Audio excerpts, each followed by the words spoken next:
Հակոբյան Վալյա, գյուղի բուժքույրը։ Տիկին Վայլա, ձեր գյուղի խնդիրների մասին կներկայացնեք, ինչ խնդիրներ ունի գյուղը, արոտավայրերը գիտենք, որ քիչ են ձեր գյուղում ու այսօր էլ այս խնդիրն է առաջացած։ Արոտավայրերը քիչ են, հանկերն էլ սաղ մեր գյուղի հողերի վրա է, հողերը օգտագործում են որպես հանք, մենք այդ հանկերից հետ ճոկուտ չունենք։ Այդ մեզ ինչ պետք է թանկերը չի դեպ հանգի տարածություններ, ավելի լավ է փակեն, թող արոտավայրերը շատ են, քան դեպ դիպացեն ու փոշին մենք կուտենք, օգուտն է ուրիշ մարդիկ։ Դուք արդեն անհամաձայնությունը հայտնել եք, որ դեմ եք, որպեսզի շահագործվեն հանքերը։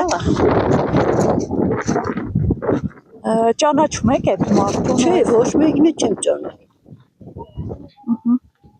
Իսկ ինչ եք անելու, եթե այնուամենայնիվ ձեր ձայնը այսպես լսելի չդառնա եւ մեր ձայները երբեք լսելի դառնում, ոչ մի անգամ էլ լսելի չի դառնում մեր ձայնը։ Պետք է կա ժամանակն էլ որ տանք այդ հանկերից երկու հատ քար կամ սալ ուզենք շներով դուրս գնեն, դե պետք չկա դա։ Էլ ինչի՞ս է պետք որ այդ հանկերը պիտի շահագործվի։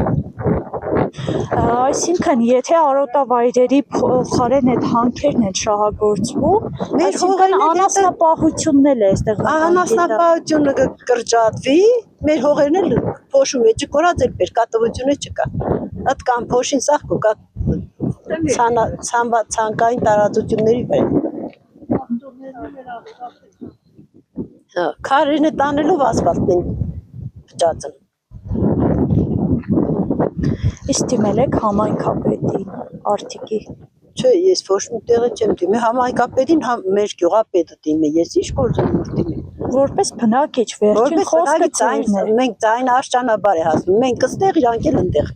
Ինչ ես դեր տամ համայնքապետարան որ դիմեմ։ Սությունից ինչ օգուտ ունի որ